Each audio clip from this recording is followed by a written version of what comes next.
Saudação a todos, aqui é André Michelin, sejam muito bem-vindos ao nosso espaço de celebração em Candelária. A gente está participando de um projeto de uma plantação de igreja aqui nesse bairro e dentre as várias atividades que a gente tem, a gente também assiste a um grupo de crianças. Então eu gostaria de te convidar, se você entende que o nosso trabalho é sério, você acredita naquilo que o Senhor nos deu para fazer nesse tempo e gostaria de dar um suporte, você pode também cooperar para a manutenção desse projeto, por exemplo, adquirindo uma das nossas canecas. Você tem a opção em cerâmica ou, se preferir, em alumínio. Como é que você faz para adquirir? Você pode nos enviar uma mensagem pelo direct. Nós te informamos todo o procedimento. É isso. God bless. Bom dia, igreja. Que a graça e a paz do nosso Senhor esteja com todos nessa manhã. Caramba, sabia que você foi para a igreja porque você foi ler a Bíblia porque você estava tentando conquistar alguém, não? Porque foi para o estudo. Eu fui para o estudo para conquistar a Pietra, para tentar, né? Na época. E aí, deu certo. Mas chegando lá, eu é que fui conquistado. Esse que é o ponto. Mas, enfim, maneiro que você falou, foi muito bom. Quem tiver acesso ao áudio mais tarde, ouça também a nossa devocional. E o Caio mandou muito bem. Mas vamos lá. Mês passado, nós começamos uma série falando sobre perder tudo para ganhar a alma. E aí eu falei com vocês sobre perder a vida para ganhar a alma, falei com vocês sobre perder a fé para ganhar a alma, e também no final falei sobre o descanso, encontrando o descanso. Depois a gente teve o nosso reagindo. Essa série, ela não vai ter uma continuidade, porque eu entendo que eu esgotei tudo que eu tinha para esgotar dentro do tempo que eu tive. Então, hoje a gente vai iniciar uma nova série que eu emprestei o título de uma série de um pastor que eu gosto muito, que é o Kenner Terra. Na verdade, ele pegou esse título emprestado de um livro do Brené Brown, que o título do livro é Coragem de Ser Imperfeito. E aí, o Kenner Terra pegou só a parte Coragem de Ser. E aí, todo domingo ele falava Coragem de Ser alguma coisa. E aí eu achei esse título muito, muito bom e se aplicava muito, por exemplo, à Carta de Tiago, que é o que a gente vai trabalhar durante esse tempo. A gente vai ler a Carta de Tiago. E aí hoje a gente vai falar sobre coragem de ser perseverança. Coragem de ser perseverante. E aí eu quero convidar vocês para que a gente abra o texto em Tiago 1. Lembrando que também na série passada eu comentei muito que Søren Kierkegaard, o filósofo dinamarquês, ele dizia que fé é um ato de coragem. Portanto, faz todo sentido a gente seguir nesse caminho. Então vamos lá. O texto de Tiago diz o seguinte: Tiago, servo de Deus e do Senhor Jesus Cristo, as 12 tribos que se encontram na dispersão. Saudações. Meus irmãos, tende por motivo de toda alegria o passardes por várias provações, sabendo que a aprovação da vossa fé, uma vez confirmada, produz perseverança. Ora, a perseverança deve ter ação completa, para que sejais perfeitos e íntegros, em nada deficientes.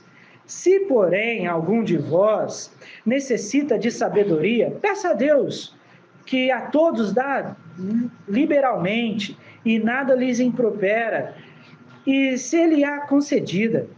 Peça, porém, com fé, em nada duvidando, pois o que duvida é semelhante à onda do mar impelida e agitada pelo vento. Não suponha esse homem que alcançará do Senhor alguma coisa, homem de ânimo dobre, inconstante em todos os seus caminhos. O irmão, porém, de condição humilde, glorie-se na sua dignidade, e o rico na sua insignificância, porque ele passará como a flor da erva. Porque o sol se levanta com seu ardente calor, e a erva seca, e a sua flor cai, e desaparece a formosura do seu aspecto, assim também se murchará o rico em seus caminhos. Bem-aventurado o homem que suporta com perseverança a provação, porque depois de ter sido aprovado, receberá a coroa da vida, a qual o Senhor prometeu aos que o amam. Ninguém, ao ser tentado, diga: sou tentado por Deus, porque Deus não pode ser tentado pelo mal e Ele mesmo a ninguém tenta. Ao contrário, cada um é tentado pela sua própria cobiça, quando esta o atrai e o seduz. Então a cobiça, depois de haver concebido, dá à luz o pecado. E o pecado, uma vez consumado, gera morte. Não vos enganeis, meus amados irmãos. Toda boa dádiva e todo dom perfeito são lá do alto, descendo do Pai das luzes, em quem não pode existir variação ou sombra de mudança. Pois, segundo o seu querer, Ele nos gerou pela palavra da verdade, para que fôssemos como que primícias das suas criaturas. Sabeis estas coisas, meus amados irmãos? Todo homem, pois, seja pronto para ouvir, tardio para falar, tardio para se irar, porque a ira do homem não produz a justiça de Deus. Portanto, despojando-vos de toda impureza e acúmulo de maldade, acolhei com mansidão a palavra em vós implantada, a qual é poderosa para salvar a vossa alma. Tornai-vos, pois, praticantes da palavra e não somente ouvintes, enganando-vos a vós mesmos. Porque se alguém é ouvinte da palavra e não praticante, assemelha-se ao homem que contempla no espelho o seu rosto natural, pois a si mesmo se contempla e se retira, e para logo se esquece de como era a sua própria aparência.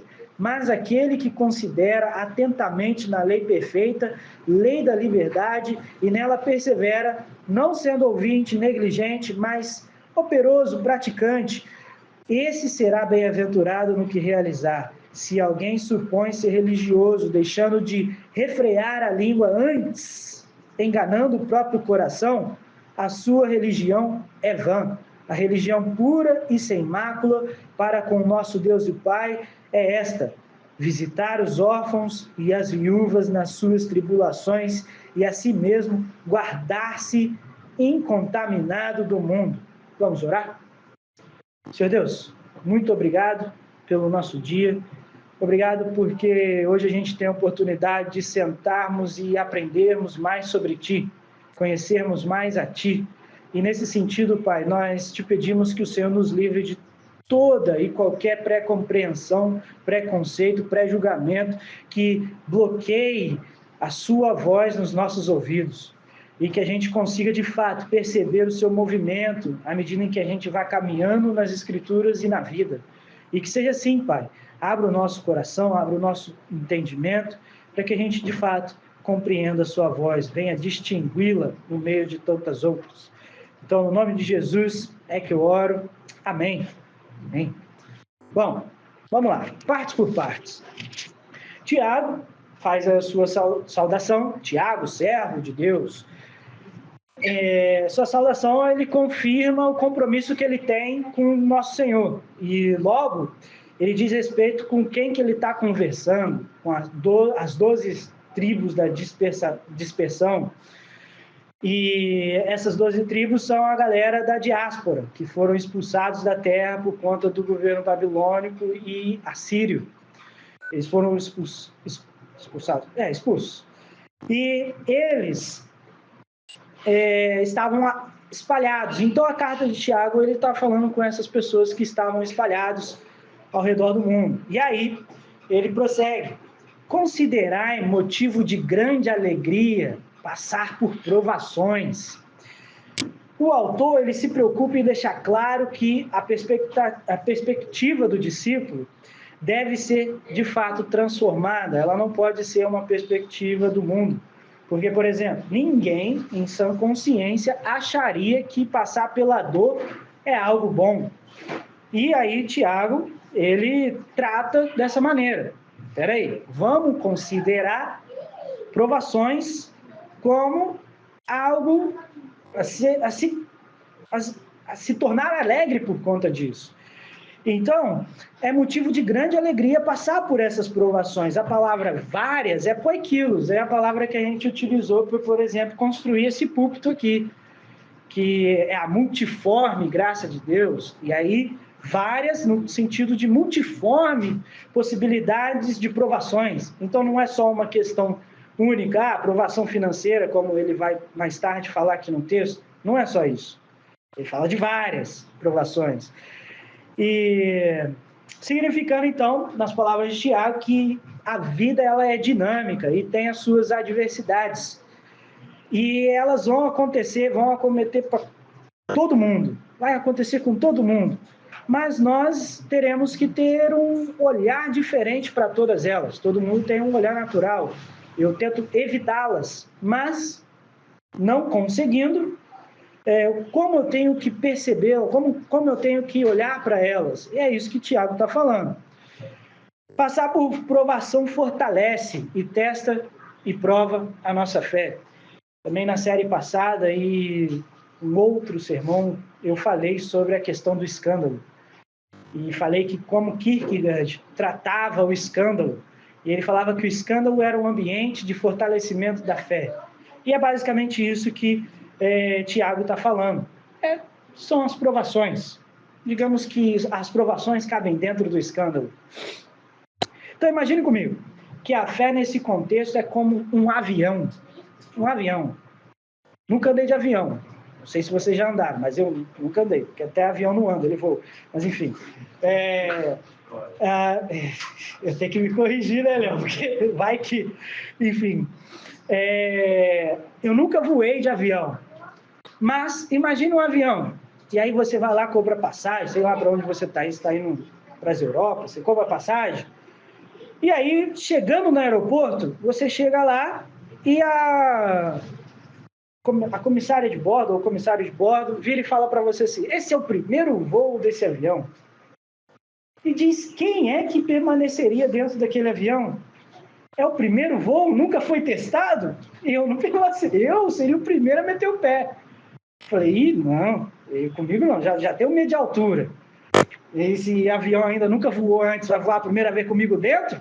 Obrigado, não vou. Então a fé é como esse avião. Ela precisa ser testada, ela precisa ser provada. E é isso que Tiago está falando. Ela precisa passar pela sua prova. E é na prova, é nesse teste, é nesse processo que constrói a camada da perseverança.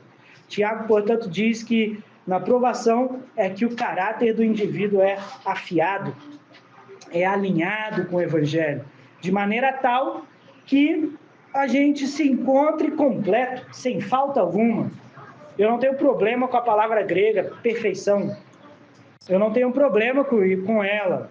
Entendo o que o texto diz sobre perfeição aqui em Tiago. Perfeição no grego significa uma obra completa, uma obra perfeita, por feita.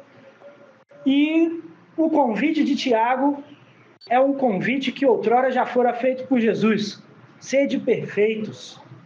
E aí, Tiago está falando sobre isso. Olha, através das provas da fé, vocês vão encontrar, pela perseverança, o ponto de perfeição. E se algum de vós, a sabedoria para Tiago, se algum de vós quer sabedoria, a sabedoria para Tiago é muito importante. Na verdade, quando a gente fala sobre a carta de Tiago, a gente vai falar sobre a sabedoria do Evangelho. Tem uma similaridade com os textos do Antigo Testamento muito grande, de passar uma sabedoria para a vida, uma sabedoria prática. Tiago é muito objetivo nisso, diferente de Paulo, diferente, por exemplo, de Pedro. Tiago é muito mais objetivo, ele já vai direto ao assunto da carta no primeiro capítulo, ele já fala tudo de uma vez, e depois ele comenta. Então, Tiago, ele é muito objetivo, e ele fala sobre buscar a sabedoria, e ele fala assim, olha, galera, quem dentre vós não tem maturidade, não é adulto na fé, e precisa de sabedoria para lidar, por exemplo, com as provações, pede sabedoria que Deus dá, mas tem um ponto aí, Não pede achando que Deus, assim, será que Deus vai me dar mesmo? Não pede com esse sentimento. Não titubeie, pede e tenha certeza que fará, que assim será feito. Então, peça com convicção, com fé, com coragem, e certamente assim Deus vai providenciar a sabedoria para você. E quem duvida é semelhante à onda do mar. Eu lembro da última vez que eu fui na praia, acho que já tem bastante tempo. E aí, toda vez que eu vou na praia, eu fico olhando as ondas assim. Onda é um negócio muito curioso, porque o mar não produz onda. Não é o mar que produz, é uma junção de coisas. Pode ser o vento, pode ser... o Hernani que vai poder falar isso melhor. Deslocamento de placa tectônica, de tsunami, pá, e etc. Muita coisa. O mar mesmo, a água não produz a onda por si própria, mas ela sempre é levada. Vai e volta, vai e volta. É levada por fatores externos. Então, a ilustração de Tiago, falando que aquele que pede, mas sem convicção do que está pedindo, é como uma onda que é levada por ventos, é de acordo com o que Paulo diz em outro tempo, falando que... O texto diz o seguinte: querendo o aperfeiçoamento dos santos para a obra do ministério, para a edificação do corpo de Cristo, até que todos cheguemos à unidade da fé e ao conhecimento do Filho de Deus, a homem perfeito, à medida da estatura completa de Cristo, para que não sejamos mais meninos inconstantes, levados em roda por todo vento de doutrina, pelo engano dos homens que, com astúcia, enganam fraudulosamente. Em Efésios 4, Paulo fala isso. Então, basicamente, Tiago, ele está usando da mesma ilustração. Olha só, a onda ela é levada por ventos.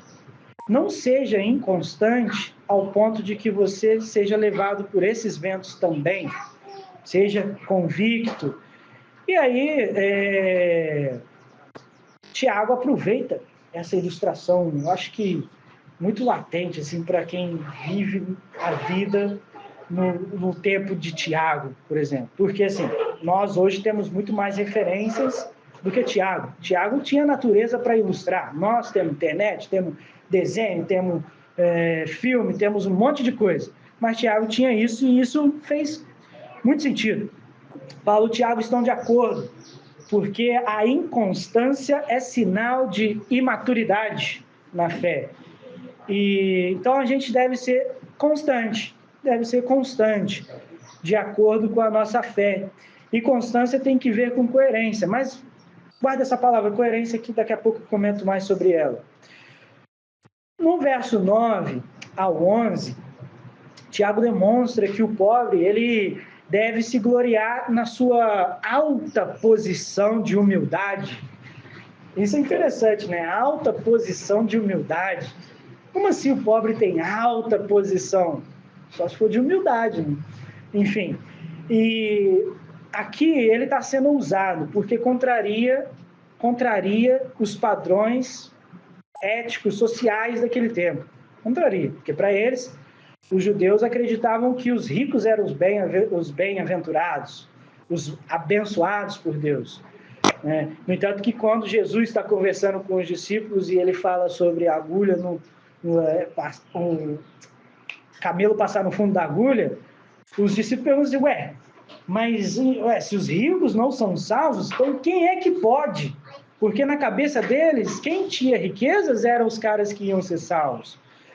E aí Tiago está falando contrário a isso. Ele propõe uma quebra de paradigma. O pobre é bem-aventurado. Já o rico precisa se colocar em lugar de humilhação. O rico precisa ter cuidado. Segura aí. Mas por que o pobre é bem-aventurado para Tiago? E aí eu quero trazer uma história de um missionário chamado George Miller. Ele tinha um orfanato, cuidava de crianças. E teve um dia que ele falou assim, quer saber, meu irmão? Todo dia eu vou lá na porta dos outros lá pedir alimento. Sabe o que eu vou fazer? Eu não vou fazer mais isso não. Eu vou só pedir alimento para Deus mesmo. Vou fazer minha oração. Foi orar, fez a oração dele, e na oração dele era uma oração de gratidão pelo alimento, só que tinha um detalhe muito importante, não tinha nenhum alimento sobre a mesa, e as crianças com pratos vazios naquela mesa. E ele fazendo a oração de gratidão, e aí eu imagino as crianças olhando para ele, tipo assim, parada é essa? Que parada é essa? O cara está agradecendo por coisa que a gente não tem. E logo mais bate alguém à porta, e aí ele vai abrir, e aí o cara que abriu, que estava do lado de fora, fala assim: então, o senhor disse em meu sonho que você precisava de comida hoje.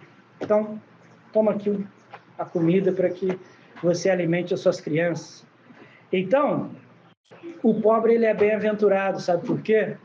Porque ele aprende pela vida a questão da dependência, a questão da humildade, de reconhecer de onde vêm as coisas, de reconhecer de onde é a fonte. Porque humildade não é você negar a sua virtude, não é você alguém te elogiar no seu trabalho e falar: poxa, gigante, você edita muito bem.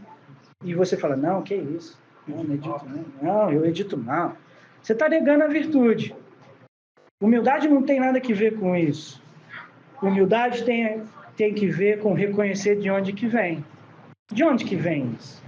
E aí, o pobre reconhece, ele aprende com a vida a reconhecer de onde vem as suas bênçãos.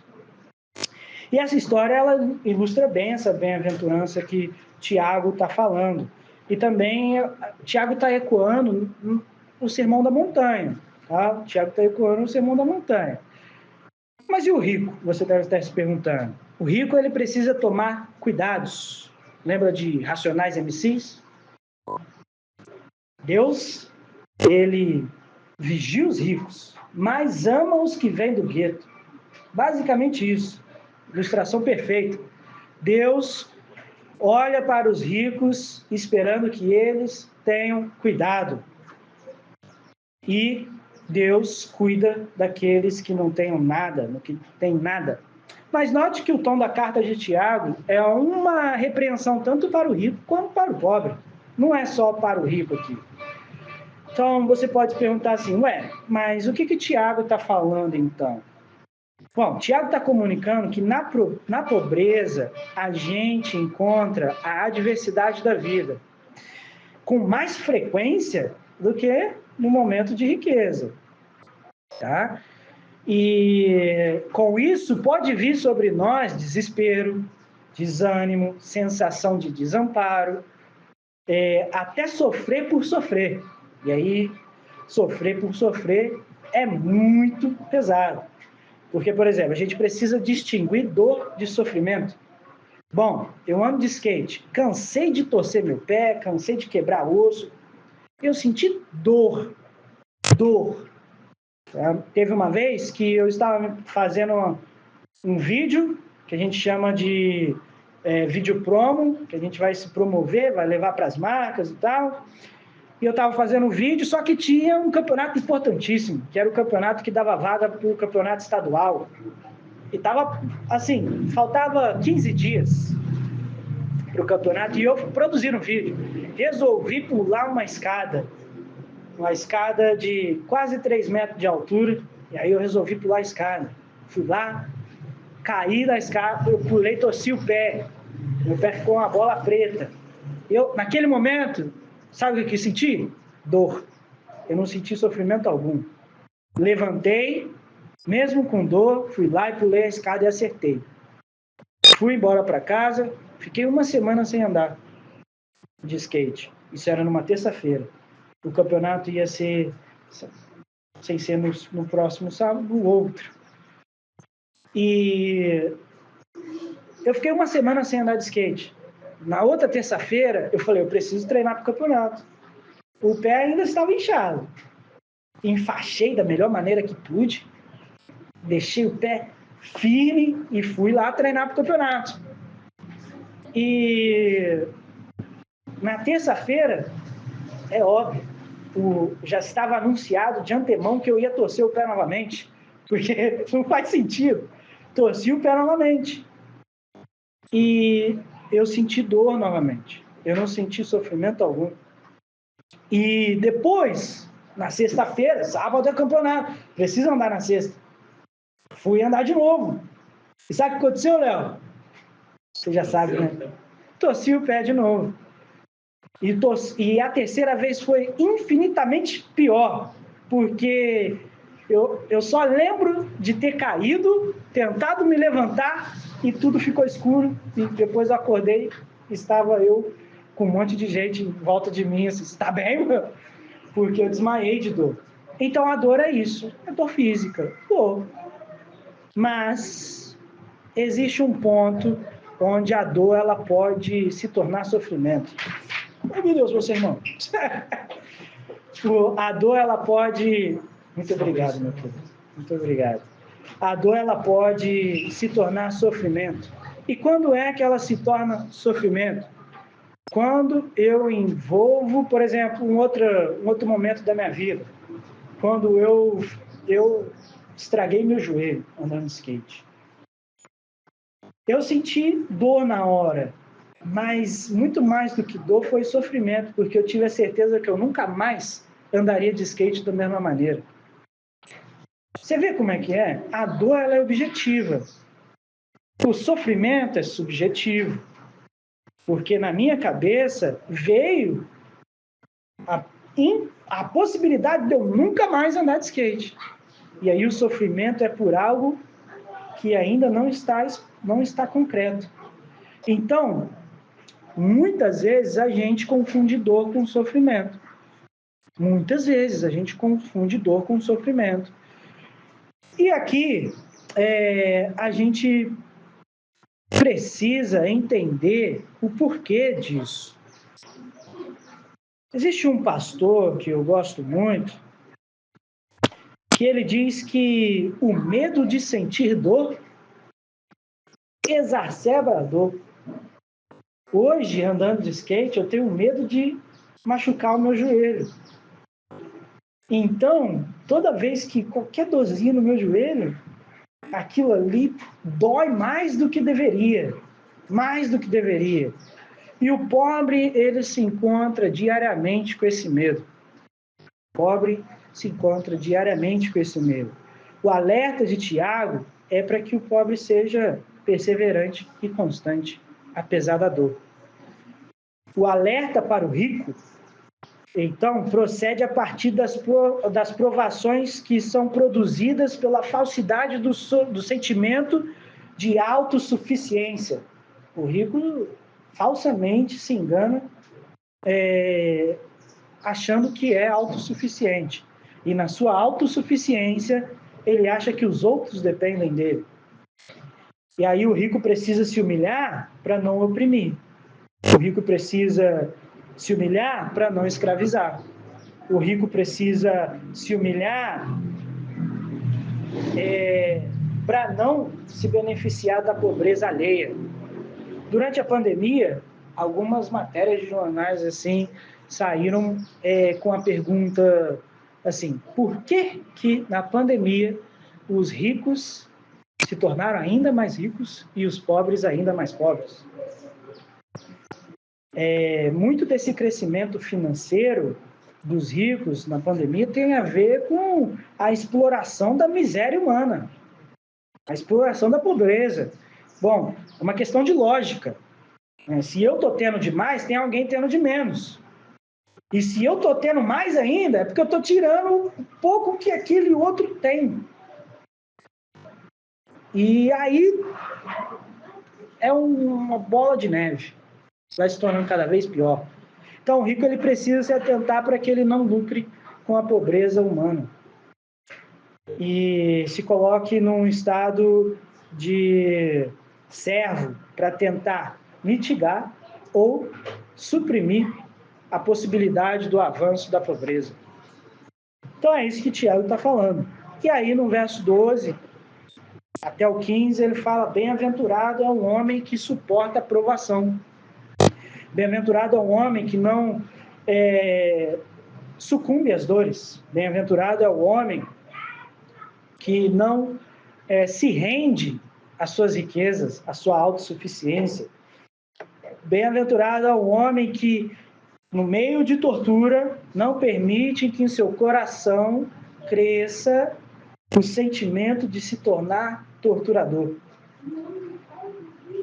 Eu conheci alguns policiais na minha vida, e aí muitos deles, quando estavam na academia, falavam assim: eu não vejo a hora de sair da academia para ir para a rua bater em vagabundo, porque dentro da academia eu apanho. Bom, sinto lhe dizer, mas a maldade imperou no seu coração de tal maneira que você perdeu a luta. Você perdeu. E não adianta vir aí na sociedade falar que você é bom cidadão, não, que você não é. A maldade já está dentro do seu coração. Porque quando é que a maldade vence? É quando eu me torno malfeitor. É quando eu, no meu estado de opressão, sendo oprimido, eu me torno o opressor. Me torno igual. E então a maldade vence. A gente não acaba com a maldade quando a gente acaba com todos os opressores. Não. A gente acaba com a maldade quando ela não alcança o meu coração. Então, bem-aventurado é o homem que segura a onda, que persevera. Para o mundo, as provações são castigos. Para o discípulo, as provações são caminhos necessários para se encontrar com um coração perseverante e incorruptível durante todo o período de dor. Portanto, quando tentado, ninguém deve dizer que é tentado por Deus, porque Deus não tenta ninguém. Deus não tenta ninguém, porque tudo tem a ver com o que está dentro do seu coração. Tudo tem a ver com o que está dentro de nós, o nosso desejo. Porque no meio da tortura, eu posso desejar torturar o cara que está me torturando. Eu posso. No meio da exploração, eu posso desejar que o explorador estivesse no meu lugar e eu no lugar dele. Eu posso. Então, já viu aquela frase? Eu não levo desaforo para casa. Então, eu também não. Mas eu levo lá para a cruz de Jesus. E aí eu deixo lá. Eu não vou permitir que certas atitudes influenciem a pessoa, o meu caráter. Por isso, eu preciso perseverar. E perseverança, como eu disse, tinha a ver com coerência. Eu preciso ser coerente com aquilo que eu falo. Com aquilo que eu falo. Enfim, e aí, no próximo verso, Tiago vai falar da boa dádiva. Todo dom perfeito, tudo que é bom vem do Pai. Não há variação, isto é, em quem se mantém constante e em quem tem perseverança. Não há variação para essas pessoas, porque continua sendo Deus. Deus é. Deus é. E aí, no verso 19, 21, até o 21, sabendo que tudo que é bom vem de Deus, a gente já tem essa consciência a partir do verso 16 e 18, devemos ter uma única postura diante da vida que nos leva a controlar os nossos impulsos mais animalescos. Ou seja, no momento de dar a outra face, eu retrucar o tapa. Eu tenho que controlar esse impulso. Nós precisamos aprender a reagir conforme o Evangelho. Tiago dá um conselho, estejam todos prontos a ouvir, sejam tardios para falar e tardios para se irar. Isso é, deem tempo para que o pensamento se encontre com o Evangelho na sua cabeça. Fica quietinho, ouça. Fica lá, ouve, pondere, busque recursos no Evangelho de Jesus, vá lá, e aí sim você vai falar alguma coisa, ou aí sim você pode falar sobre se irar, porque existe uma ira boa e uma ira ruim. A ira boa é quando a gente se torna, a gente é inconformado com a corrupção. Aí você pode se irar de maneira boa. Você pode ter um sentimento de inconformidade. Mas a ira ruim é quando isso daí se torna ódio. E aí você odeia aquilo ou aquele que produz aquilo ali. Então, estejam prontos para ouvir, sejam tardios para falar e tardios para se irar. Pensem antes de qualquer coisa. O indivíduo que passar por certas situações e circunstâncias, ele deve, sobretudo, conter-se até que encontre uma resposta adequada dentro do seu coração, para que não seja corrompido pelos seus impulsos animalescos. E aí, no verso 22 a 27, Tiago fala: sejam praticantes e não somente ouvintes. Aqui, Tiago dá uma chicotada na galera aí, porque a gente precisa definir o que é praticante e o que é ser só ouvinte. E aí a gente pode ilustrar assim: ouvinte é aquele cara que vai lá no domingo, ouviu fulano de tal, mas no dia a dia não faz nada, muda nada. No seu trabalho, ele trabalha de maneira tal que ninguém gosta do trabalho do cara. Ele não se dedica aos seus afazeres. Vai lá na faculdade fazer a prova e cola.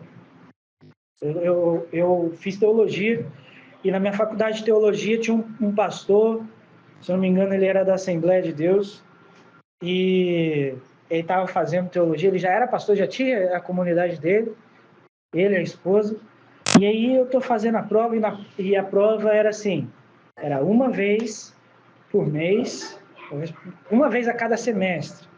Só que a prova eram 4 perguntas, 4 textos que você tinha que escrever. E não é texto pequeno, são no mínimo 20 linhas. E aí eu estava lá fazendo, e geralmente eles davam uma folha de rascunho, né, para a gente fazer o texto. Só que eu não uso nada, eu não consigo escrever a mesma coisa 2 vezes. Quando eu escrevo uma coisa, e aí eu vou reescrever, eu mudo tudo. E aí eu pensei assim, eu não vou fazer esse trabalho todo para mudar. Eu vou escrever direto, e é isso. Escrevi direto, e o cara ele tinha sentado do meu lado. E quando eu terminei a prova, eu li meus textos e falei, estou satisfeito. Eu lembro até hoje, era sobre Trindade, sobre os conceitos de Trindade, enfim, o que Tertuliano falava, e aí eu fiz as minhas coisas. E quando terminei, eu fui entregar minha prova e o indivíduo vira para mim e fala assim, me passa o seu rascunho aí. Eu olhei no fundo do olho dele, na minha cabeça era assim, o rascunho dele acabou, o meu está em branco, não tem porquê. Entreguei a folha em branco. Eu nunca vi alguém me olhar com tanto ódio igual aquele dia. E detalhe, o cara era pastor. Então, o indivíduo que é só ouvinte, ele é nessa pegada. O cara vai lá na faculdade de teologia, o cara é pastor de uma igreja, mas o cara não crê. Porque se ele tivesse a consciência do evangelho, jamais ele faria um negócio desse. Jamais, até porque ele não precisaria. Porque ele conhece Jesus. Igual o Caio nos falou. Ele conhece Jesus. Ele conhece. Não precisaria. Então, sejam praticantes e não somente ouvintes. Ser praticante é ser coerente com o que você professa. Pô, a vida inteira falou assim, nós somos do time do caminho, do time do livro. Mas a gente não lê não e nem caminha. A gente não lê não. Não. Conheço pessoas que vivem a vida inteira, uma vida inteira de igreja, mas só abre a Bíblia no domingo, lá quando o pastor fala assim, abre o texto aí. E aí, quando você fala um texto bíblico para essa pessoa, você fala uma ideia bíblica para essa pessoa, a pessoa acha, o quê? Está escrito isso na Bíblia? E você fala, tá escrito isso na Bíblia. Enfim, e aí, essas pessoas são só ouvintes, mas praticante é diferente. E aí a gente precisa se perguntar, mas tá, ser praticante é ser coerente. Em que sentido? Domingo passado, eu conversei com um grupo de amigos quando a gente estava andando de skate. E a situação foi muito engraçada, porque a gente estava falando de futebol. Aí o amigo falou assim, não, porque eu sou botafoguense só porque meu pai falou que eu sou. Aí eu falei, pô, maneiro, entendi. Eu tive esse momento também, mas eu tive um outro, ou seja, eu tive 2 momentos com o meu time de futebol. O momento em que meu pai falou que eu era, e depois, mais tarde, quando mais velho, o momento que eu resolvi estudar a história dos times brasileiros para ver qual que se alinhava comigo. E aí, eu continuei no mesmo time. Fala o seu time. Vasco. Eu continuei torcendo pro Vasco. Decidiu bem. E aí, o amigo que era botafoguense por causa que o pai falou, ele falou assim, cara, você é a primeira pessoa que eu ouvi falar que estudou a história dos clubes de futebol para saber qual que se alinhava com as suas ideias para que você falasse assim, eu sou torcedor. Você foi a primeira pessoa. E aí eu falei, mas eu faço isso com tudo. Eu não conseguiria, por exemplo, usar uma camisa estampada Nike, tendo a consciência que eu tenho sobre a marca da Nike. Eu não conseguiria usar uma camisa estampada Adidas, tendo a consciência que eu tenho sobre a Adidas. Eu não conseguiria. Assim, um breve resumo. Nike já cansou de ser pega em trabalho escravo. A Adidas apoiou o nazismo. Como que eu posso estampar essas marcas no meu peito? E aí eu falei, tudo isso eu, sendo coerente com aquilo que eu creio, eu não conseguiria fazer. Então, na minha história, é assim. Se eu começo a andar de skate, eu tenho que saber a história do skate. Se eu começo a andar com o povo de Jesus, eu tenho que saber a história do povo de Jesus. Para ser coerente com aquilo tudo que foi construído até aqui. Porque não é só chegar e falar, você está aqui na janela, eu faço do meu jeito. Não, é ser coerente. E aí, eu falei isso para os caras, é engraçado que eu estava falando assim, por exemplo, vocês nunca vão me ver com tênis da Nike, e vocês podem falar assim para mim, o tênis da Nike é o melhor para andar de skate. E aí eu falei, mas eu nunca vou utilizar um tênis da Nike. E aí tinha um cara do meu lado que ele é tipo assim, um dos mais antigos do skate, que ele estava usando Nike. E eu falando pra caraca, eu falei assim, porque assim, a Nike no mercado do skate, ela estragou o mercado do skate. Ela, para vender para uma skate shop, o tênis específico, que é o tênis que vende mais, por exemplo, o tênis é o Nike Janowski, que é o que vende mais. A Nike, ela não vai vender só o tênis Janowski para skate shop. Ela vai vender todos os outros que não vendem. Não, você quer esse daqui, mas para comprar esse daqui, você tem que comprar os outros. Porque é um pacote. E isso faliu muitas skate shops. Muitas. E isso fez com que as skate shops quebrassem. Hoje você quase não encontra skate shop. Você encontra uma em Volta Redonda. Teve tempo que a gente tinha 4, 5. Hoje só tem uma. Que também nem hoje é skate shop mais. Enfim. E aí a gente precisa ser coerente com as coisas que a gente fala, com as coisas que a gente defende. Eu amo andar de skate. E como é que eu, amando andar de skate, vou ser a favor de uma marca que destrói o mercado do skate? Não faz sentido. E aí eu falei isso para eles. E isso é coerência. Coerência. Isso tem a ver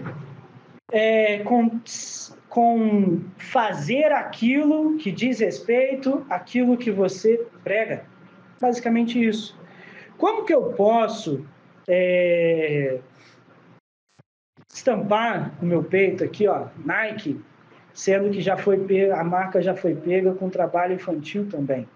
E eu trabalho com crianças, eu chego aqui para as crianças, e eu falo para as crianças, teve um dia que eu falei aqui para as crianças, falei assim, eu vou lutar até o meu último segundo de vida para que aqui, nesse lugar aqui, vocês jamais encontrem um ambiente de opressão. Jamais. Aqui não. Aqui não. Aqui eu quero que vocês sejam vocês. E eu falei isso para eles. Como é que eu posso falar isso do jeito que eu falei, usando uma marca que faz o contrário? Então, é coerência. E Tiago nos alerta para essa coerência. Não só sejam ouvintes, isto é, pratiquem, sejam de verdade. Não sejam crentes nominais, crentes que só vão lá no domingo na igreja, voltam para casa e vivem aquela vida cotidiana do cidadão normal, comum, mas que não tem nada a ver com o evangelho, que tem no dia a dia suas atitudes de quem nunca, nem sequer teve um contato, um encontro genuíno com a pessoa de Jesus. Não, porque assim, quando você se encontra genuinamente com Jesus, acontece o que aconteceu com Paulo. Paulo perseguia todo mundo. E aí, o encontro com Jesus, a vida dele foi tão transformada que ele se tornou o perseguido. Ele se colocou nesse lugar porque ele não conseguiria mais não ser coerente com aquilo que ele já tinha experienciado. Porque ele teve, de fato, um encontro genuíno. E este é como... esse que não teve um encontro genuíno é como olhar no espelho. Ele se olha, mas não se enxerga de fato. Ele logo se esquece. Para este é bonito, no domingo, olharmos para Jesus. Nossa, chupar o dente. Deus, no domingo, cantar louvor, falar o xalabaracantas, rodar no manto. Uau, pular dessa altura. É bonito, é bonito. Mas, quando sai da igreja, ele é outra pessoa, tu devia. Xinga o irmão no trânsito. Fala que vai cair na mão com o fulano de tal. Fala assim, ó, fulano de tal tá me devendo, vou lá cobrar ele. Cobrar ele já com cheio de ódio no coração. Então, esse nominal, esse crente nominal, ele não se enxerga, ele não enxerga nem Jesus, não enxerga nem a si mesmo.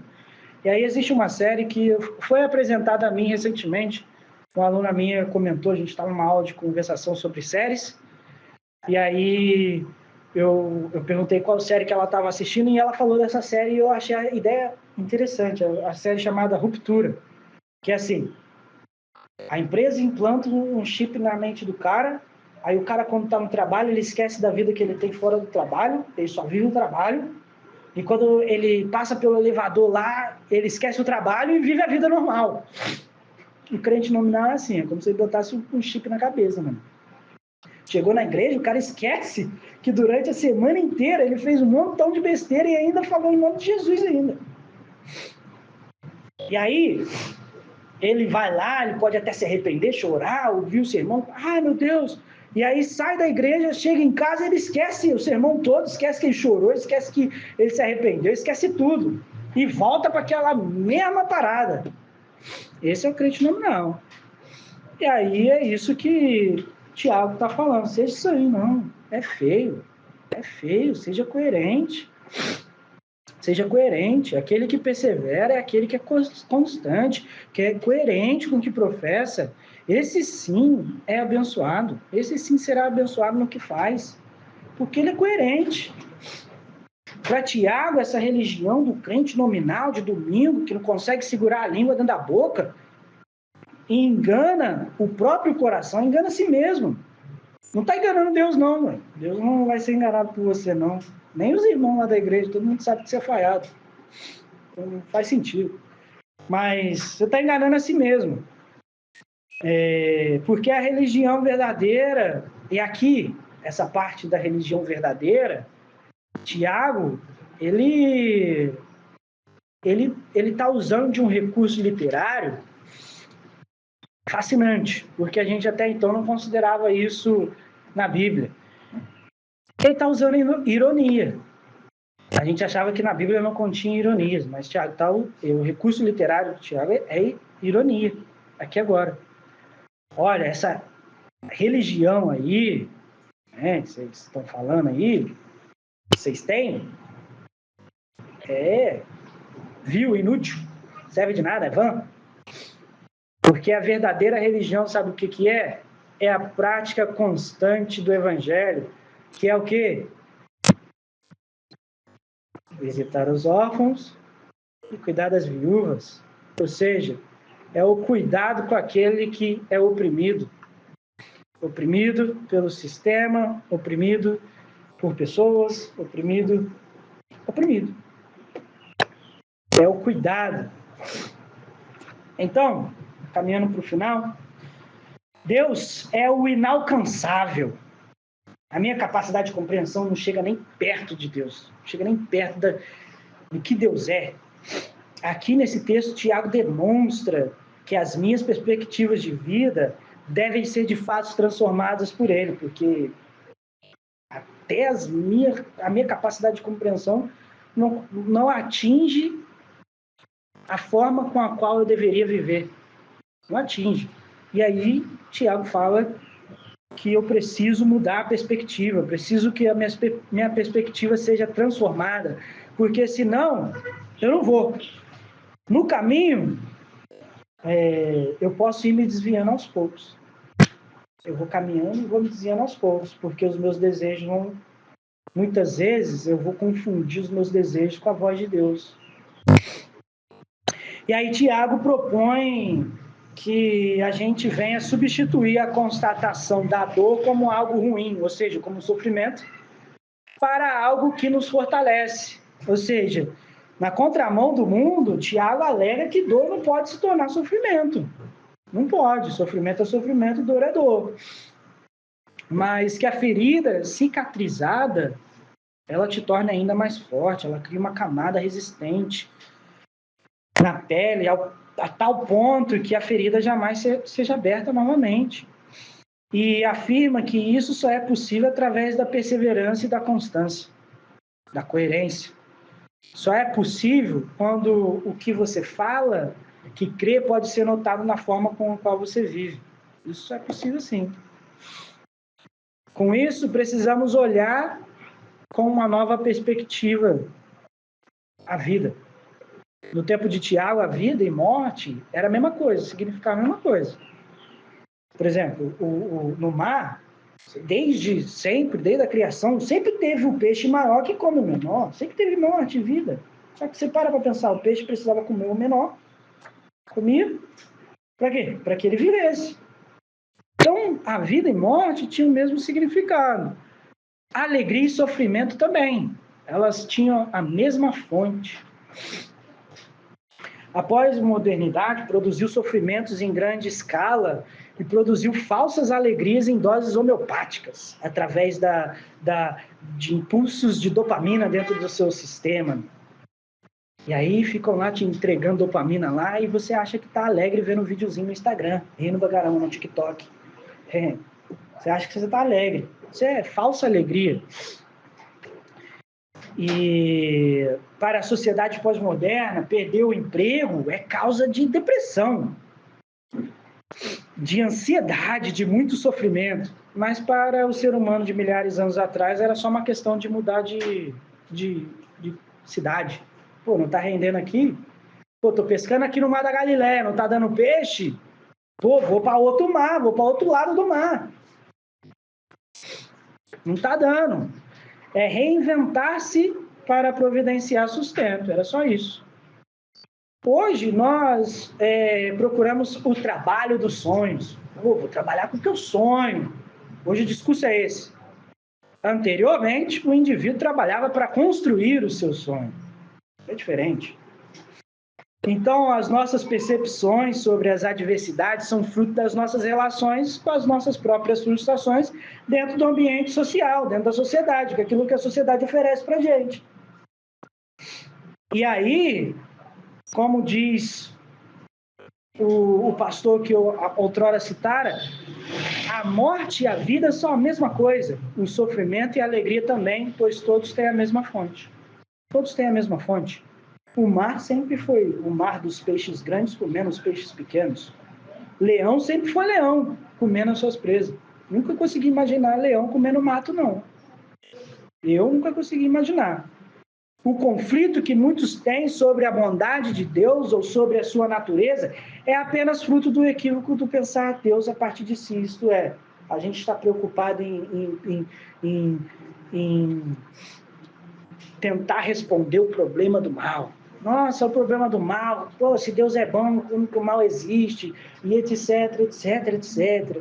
Então, você está simplesmente julgando Deus a partir de si, a partir das suas próprias experiências. E muita gente tem, em estado de vulnerabilidade, pergunta, onde é que Deus estava que está acontecendo isso daqui comigo? Onde é que Deus estava? Cadê Deus nisso tudo? E vários debates sobre isso. Deus não tem problema algum.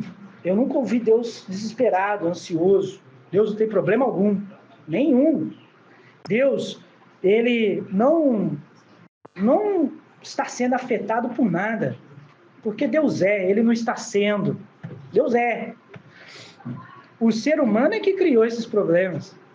O ser humano é que criou. E aí coloca na conta de Deus ainda, né? Por que fulano de tal foi assassinado? Quem que matou ele? Foi Deus? Não, foi o ser humano. Com isso, nós precisamos encontrar na dor um sentido que transcende. Essa é a ideia. Nós precisamos encontrar na dor um sentido que transcende. Nós precisamos encontrar na provação um sentido que transcende. Precisamos encontrar na dor a vontade, o desejo de se manter firmes e coerentes. Precisamos na dor ser perseverantes. Seja rico, seja pobre, persevere no meio das suas provações e tentações. Cada um tem as suas. Persevere. Sejam coerentes com o Evangelho de Jesus ao ponto de não precisarem nem perguntar de onde que você tirou as ideias com as quais você vive, porque já está estampado na sua cara. E aí sim vai valer o nome lá, cristão, porque cristão era um nome pejorativo para aqueles que eram como Cristo. Como Cristo. Aí sim vai valer esse nome, você carregar esse nome, porque eu sou como Cristo. Então persevere, seja coerente. O fato de você apenas ser já te denuncia. Lembra de Pedro, quando estava lá, Jesus sendo torturado e a pessoa, um texto vai falar que é uma mulher, outro vai falar que era um centurião.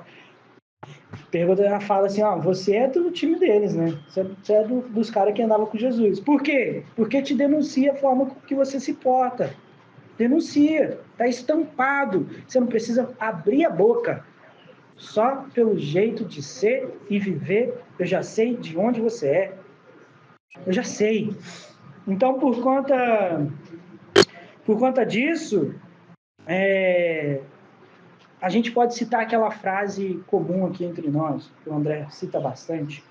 O que você fala tão alto que eu não consigo te ouvir.